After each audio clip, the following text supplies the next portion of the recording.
السلام عليكم حبايب قلبي، عاملين ايه؟ يا رب كلكم تكونوا بالف خير وبصحه دايما يا رب. طبعا كنت حابه ان انا ابدا معاكم الفيديو بدايه غير كده، بس هو ده والله العظيم اللي حصل لي. زي ما انتم شايفين كده هحكي لكم طبعا دلوقتي كل حاجه كده بالتفصيل. بس طبعا بدايه حابه ان انا ارحب بكل المشتركين الامارات الجداد اللي دخلوا عندي في القناه، وطبعا برحب بحبايب قلبي اللي موجودين معايا والمشتركين عندي، حبايبي المتابعين المخلصين اللي معايا دايما على طول. عايزه اقول لكم يا بنات ما تنسوش تحطوا لي لايك على الفيديو بتاعي النهارده، وكمان لو انتي اول مره بتشوفي قناتي ما تنسيش تعملي اشتراك في القناه علشان يوصلك اشعار بكل فيديو جديد انا بنزله. ويلا بقى كده بينا نبدا على طول. نقول بسم الله الرحمن الرحيم ونصلي على سيدنا محمد. طبعا انا كنت قايله لكم في الفيديوهات اللي فاتت قبل كده ان الغساله عندي العصر بتاعها ضعيف، ما بقتش تعصر كويس قوي، فلحد ما خلاص وقفت خالص ما بقتش تعصر خالص. ففي اليوم ده جبنا حد علشان يشوفها ويشوف هي فيها ايه بالظبط. لقى مشكله كبيره قوي في الموتور، والموتور احتمال كبير قوي ان هو يتغير خالص، ولو ما ينفعش ان هو يتغير خلاص هنجيب بقى ان شاء الله غساله جديده. ده كده شحم الا منطور على المطبخ نفسه. والغسيل اللي انا كنت بشاور لكم كده عليه من جنب ده الغسيل اللي كان جوه الغساله وللاسف ما تعصرش. فعايزه اقول لكم ان انا والله العظيم في اليوم ده يعني كده يعني كنت قايمه، يعني انا دخلت الاوضه قعدت كده في اوضتي على اساس ان انا اخرج الاقي خلاص الغساله اتصلحت ومفيش اي مشاكل فيها، لان طبعا اللي هو اللي جه يعني يصلح الغساله كان مع احمد في المطبخ، وانا فاهمه ان هما مثلا هياخدوا ساعه زمن، ساعه ونص بالكتير قوي، وهخرج الاقي خلاص المشكله اتحلت ومفيش اي مشكله. فطبعا زي ما انتم شايفين كده فك الغساله كلها حته حته.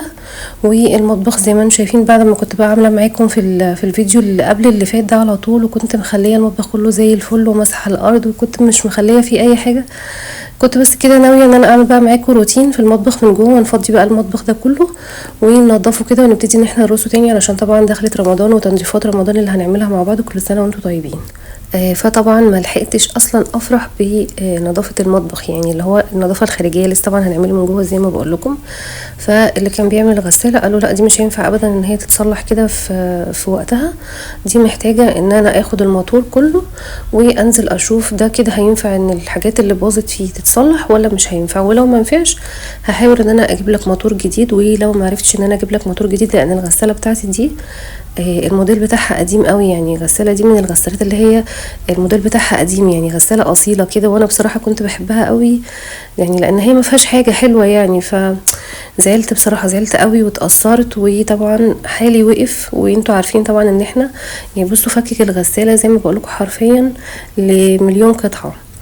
فالغساله دي من الغسالات اللي هي يعني الجوده بتاعتها عاليه، واصلا خلاص ما بقتش موجوده دلوقتي في السوق. الغساله دي اللي انا اصلا متجوزه بيها، يا دوب كده بس كنت بعرف ان انا اقف في المطبخ لو هغسل شويه مواعين، اعمل اي حاجه، وهو سابنا ونزل، يعني هو سابنا ونزل.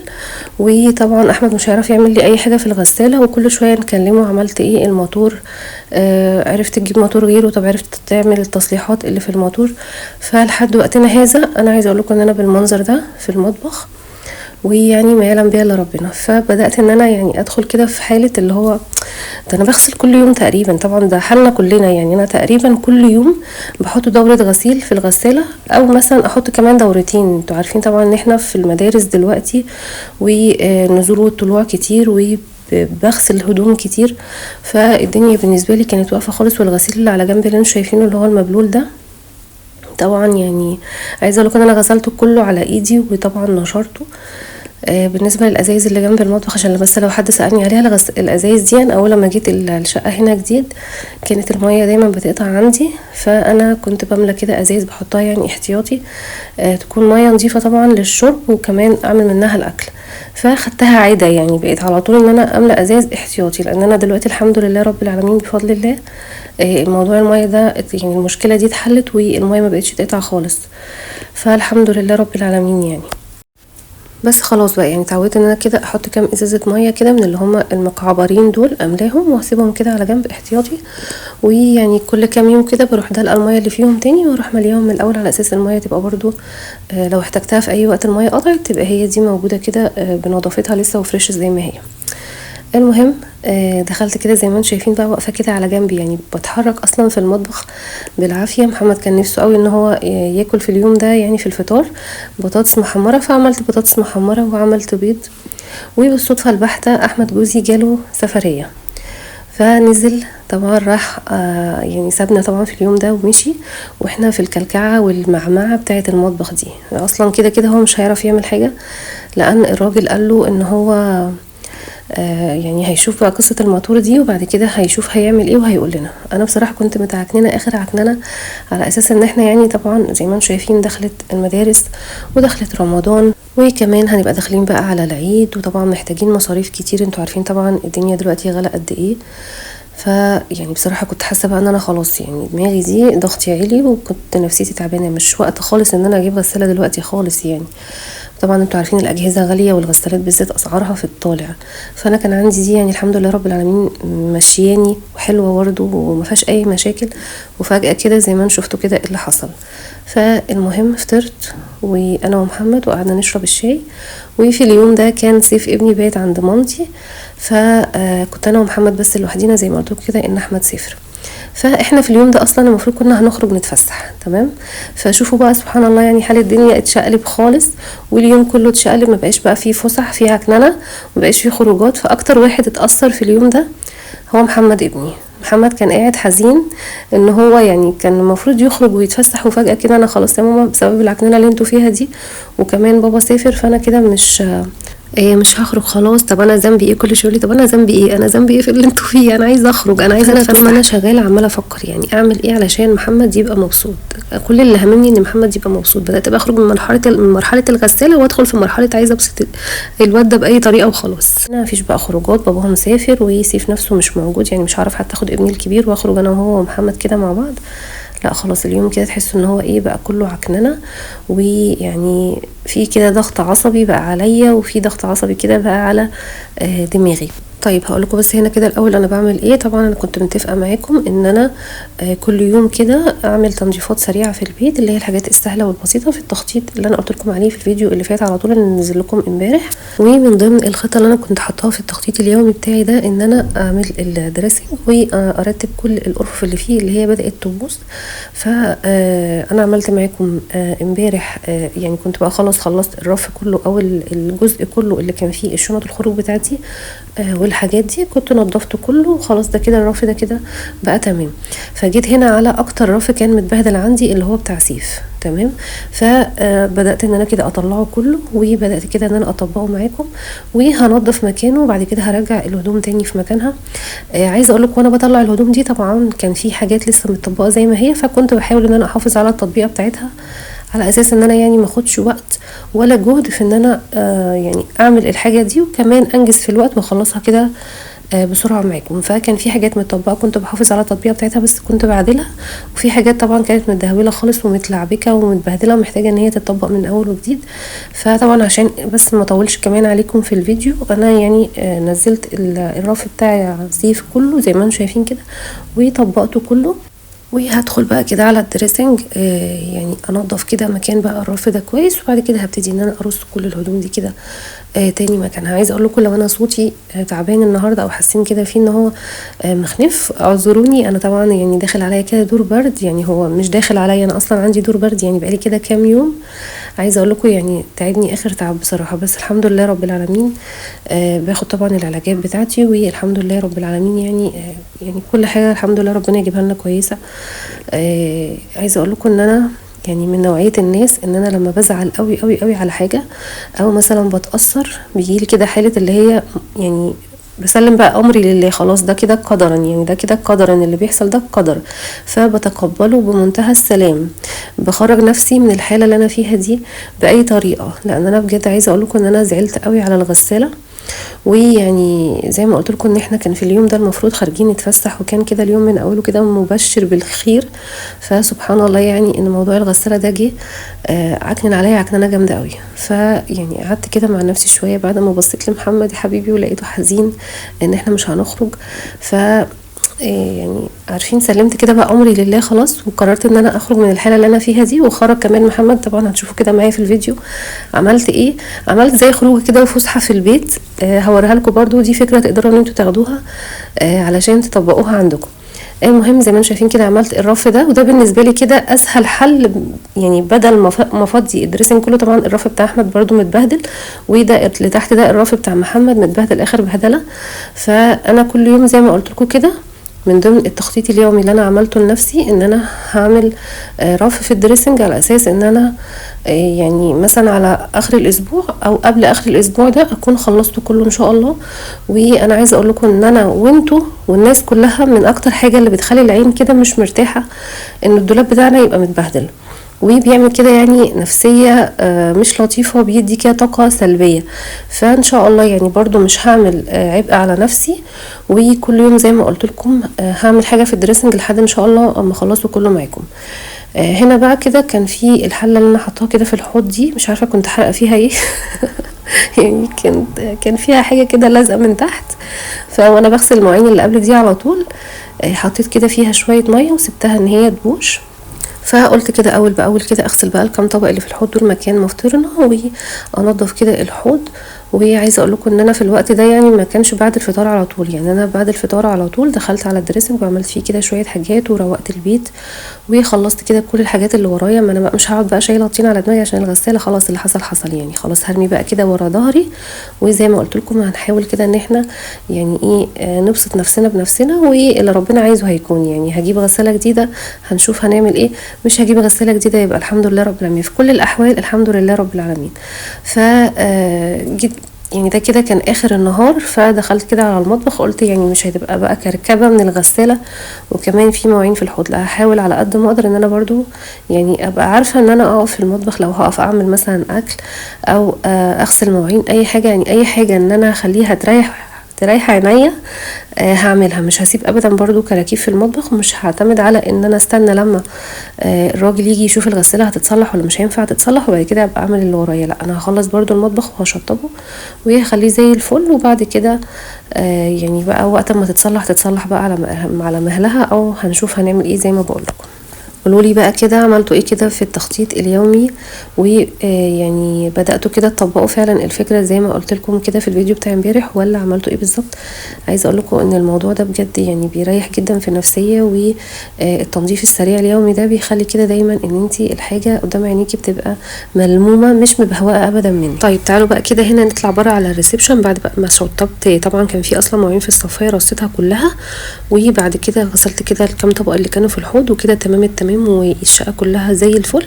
الريسبشن بس كده كنت سبته علشان خاطر ايه كنت عايزه اصوره معاكم يعني، فما كنتش لسه عملت فيه اي حاجه. الدفايه اللي هناك دي انا بحب كده ساعات احط اللابتوب واقعد كده اتغطى واتدفى واعمل شغلي كده في المكان ده.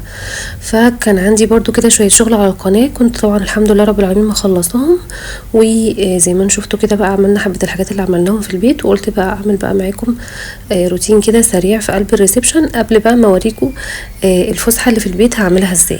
المهم وانا بتكلم معاكم كده عايزه ارحب بحبيبه قلبي متابعه عندي زي القمر، حبيبتي منوراني هند ام حبيبه وجوري وتيا وفارس. حبيبتي يا هند يا غاليه، مساء الفل على عيونك يا قلبي، بحبك قوي قوي قوي يا هند، وانتي دايما منوراني، وربنا طبعا يديم ما بيننا المحبه انا وانتي وكل متابعيني الحبايب قلبي اللي زي القمر اللي موجودين معايا هنا على القناه. بجد والله العظيم يا بنات بفرح جدا جدا بتعليقاتكم وبكلامكم الجميل. وهستنى بقى طبعا النهارده يا ام حبيبه تقولي لي كده رايك ايه في الفيديو بتاع النهارده كده، والفكره بتاعت ازاي يعني نخرج نفسنا من اي ضغوطات في الحياه، ويعني نحاول كده ان احنا نبسط نفسنا ونبسط ولادنا باقل حاجه. والله العظيم يعني انتوا دلوقتي هتشوفوا انا هعمل ايه معاكم، وهتحسوا كده ان الموضوع سهل قوي وبسيط، بس قد ايه فرق في نفسيه محمد وفرق في نفسيتي انا كمان بعد موضوع الغساله ده. يعني الحمد لله رب العالمين انا ببقى راضيه باي حاجه بتحصل لي في الحياه. انا لو قعدت اقول لكم انا حصل لي حاجات قد ايه صعبه جدا في حياتي يعني ممكن تقولوا دي بتأفور يعني. المهم يعني ما علينا يعني بدون دخول في تفاصيل كتيرة. عايز اقول لكم ان اهم حاجة عشان الواحد يتخطى اي مرحلة صعبة بتعدي عليه في حياته، يعني سيبكم بقى من اجهزة باظت او كلام من ده، لا انا بتكلم في حاجات اكبر من كده. اهم حاجة يكون في رضا، يعني ان انتي اصلا ده قضاء وقدر من ربنا سبحانه وتعالى، سواء انتي يعني رضيتي او ما رضيتيش هيحصل، ان دي حاجة مكتوبة عند ربنا سبحانه وتعالى وده قدرك يعني. فان صبرتم اجرتم وامر الله نافذ، واما صبرتم كفرتم وامر الله الله نافذ. ففي الحالتين كده كده اصلا ربنا سبحانه وتعالى امره هيحصل، سواء ان دي حاجه كويسه هتحصل لك هتحصل، او حاجه مش كويسه هتحصل لك فهتحصل. فانت في الحالتين يعني ارضي واحمدي ربنا على كل حاجه. واصلا يعني لو علمتم ما في الغيب لا رضيتم بالواقع، يعني هو اصلا كده كده ربنا هو العالم الاخيار لك ايه، فدايما بيختاره لك يعني. فالحمد لله طبعا على كل حال. فارضوا يا جماعه باي حاجه ربنا يكتبها لكم.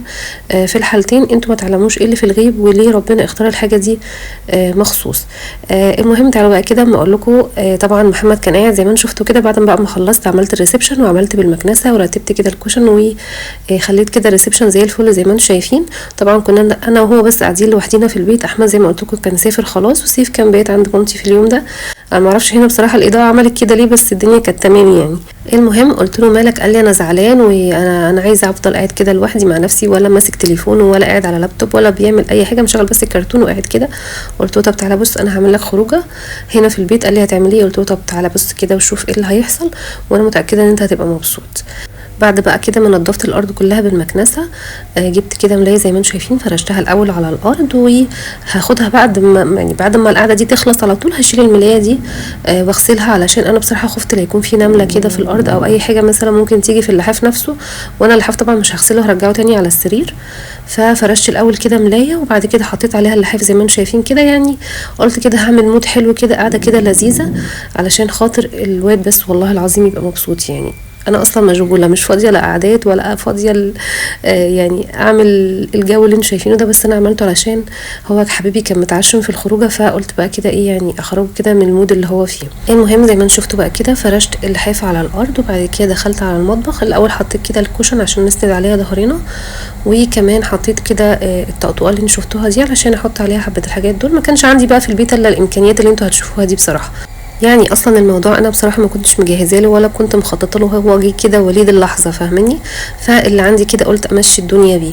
عملت زي ما انتم شايفين كده مجين شاي بلبن ليا انا وهو، والفشار والكاندي اللي عليه من فوق ده كان من السبوع بتاع ساره اختي. يعني كان لسه باقي عندي، كانت هي مدياني من السبوع بتاعها اكياس كده كتير، فكان لسه باقي عندي فحطيته كده في البوله دي زي ما انتم شايفين. والتفاحتين دول هو اصلا ما بيحبش الفاكهه، بس انا قلت ايه يعني اعمل له منظر كده. حاولت احط كمان الاطباق اللي هي فيها الوان كده علشان احسسه بالبهجه يعني. فهو طلب بصراحه ان انا اولع شمعه، انا ما كنتش هولع شمعه يعني، كنت اكتفي بس كده باللقطه اللي انتم شايفينها دي. ومثلا هو ياكل في الفشار وفي الحلويات اللي على الفشار والشوكولاته، وانا مثلا اقطع تفاح نشرب شاي بلبن. فهو راح قايل لي ماما انا عايزك تولعي لي شمعه. قلت له هتعملي بالشمع يا محمد؟ قال لي ولعي لي شمعه. فجبت كده شمعتين دول ورحت حطهم، وقلت له بقى خد انت اللابتوب واختار فيلم كده على مزاجك تكون بتحبه، ونقعد بقى كده انا وانت نتفرج عليه مع بعض. فيلم كرتون طبعا، لان هو ملوش ابدا في الافلام اللي انا بحبها. يعني انا اصلا بحب اتفرج قوي قوي قوي على افلام اجنبي، وهو ما بيحبش اجنبي خالص. فقلت له هات كده اي حاجه على مزاجك تكون كرتون، وانا يا سيدي هقعد بقى كده اتفرج معاك. جبت بقى الدفايه. انا عايزه اقول لكم ان الجو اليومين دول مش برد، احنا تقريبا يعني داخلين جوه ثلاجه ما اعرفش فيه ايه. فجبت كده الدفايه ورحت مولعاها، وولعت له كده الشمع زي ما هو عايز. يعني عايزه اقول لكم كان في قمه سعادته، ما كانش اصلا مصدق، لان انا زي ما بقول لكم انا معظم وقتي ببقى مشغوله، يا اما بعمل حاجات في البيت، يا اما مثلا شغاله في المونتاج بتاع الفيديوهات اللي بنزلها لكم، يا اما بصور، يا اما انا وهو قاعدين مع بعض بذاكر له. واحنا اصلا قرايبنا ويعني ولاد عمه وسيله بنت اختي، يعني قرايبنا ولاد عمه كلهم ساكنين في هناك عند الشقه القديمه. هنا احنا عندنا هنا عند الشقه الجديده هنا في النزهه لسه هو ملوش صداقات الا اصحابه بس اللي في المدرسه، ما فيش حد ابدا قريب مننا في المكان اللي احنا ساكنين فيه. وسيله بقى بنت اختي وانس وحبيب ولاد اخويا، يعني بنقابلهم كده يوم واحد بس في الاسبوع لما بنروح عند مامتي هناك، كلنا بنتجمع هناك علشان ايام المدارس اصلا ما بننزلش، يعني ما بيبقاش ابدا في وقت لنزول ولا طلوع ولا اي حاجه. فحسيت بجد والله العظيم يعني الموضوع ده فرق معاك كتير جدا. كان قاعد فرحان قوي، يعني كان في قمه كده سعادته وقمه انبساطه، وانا كمان كنت فرحانه ان انا عرفت ابسطه، وكمان خرجت نفسي من المود اللي كان مسيطر عليا بتاع يعني ان الغساله مضايقاني طول اليوم ده. فدي برضو فكره تقدروا ان انتوا تاخدوها وتطبقوها كده عندكم، مثلا يوم الاجازه بتاعت الولاد اقعدوا كده واسهروا مع بعض، شغلوا حاجه هم بيحبوها، يعني حاجه كده تكونوا كلكم متفقين عليها. ولو بقى يعني هم مثلا اطفال في سن محمد ابني كده مثلا مثلا بيحبوا يتفرجوا على كرتون، مش مشكله، اقعدوا انتم شاركوهم واتفرجوا معاهم على الحاجه اللي هم بيحبوها. صدقوني والله العظيم انا فعلا حسيت ان احنا يعني انا مودي اتغير وهو الولد يعني نفسيته اتحسنت. وبس ده كده الفيديو بتاع النهارده. عايزاكم كده تكتبوا لي في التعليقات ايه رايكم في الفيديو بتاع النهارده، وايه رايكم في الفكره اللي هي بتاعت ان انتوا يعني تخرجوا او تتفسحوا انتوا ولادكم في قلب البيت بامكانيات بسيطه جدا باللي عندكم في البيت. والله العظيم انا الموضوع ده يعني زي ما انتم شايفين كده ما كلفنيش اي حاجه. ولو حابين ان انتوا طبعا تكلفوا نفسكم خير وبركه اطلبوا اوردر كده من بره، هاتوا مثلا تسالي، يعني في افكار كتير وحاجات كتير ممكن ان انتوا تعملوها. عايزه كمان اقول لكم ان شاء الله ارد عليكم في التعليقات كل اللي سالني على اسعار الملايات والكفرات. خلاص الحمد لله جبت الاسعار من ماما، هكتب لكم ان شاء الله في التعليقات، هرجع تاني للفيديو وهرد عليكم باذن الله في التعليقات. يا رب الفيديو النهارده يكون عجبكم. هستنى طبعا زي ما قلت لكم كده رايكم في التعليقات. بحبكم جدا جدا في الله، واشوفكم على خير في بقى الفيديو اللي جاي ان شاء الله. اول تنظيفات رمضان، ونعمل كده بقى التنظيفات العميقه كلها مع بعض، وبعد كده ان شاء الله ندخل بقى على الفيديو بتاع التفريزات، وبعد كده نبتدي بقى ان احنا نفرش في زينه رمضان كده ونظبط البيت مع بعض باذن الله. اشوفكم على خير في فيديو جديد، ومع الف سلامه.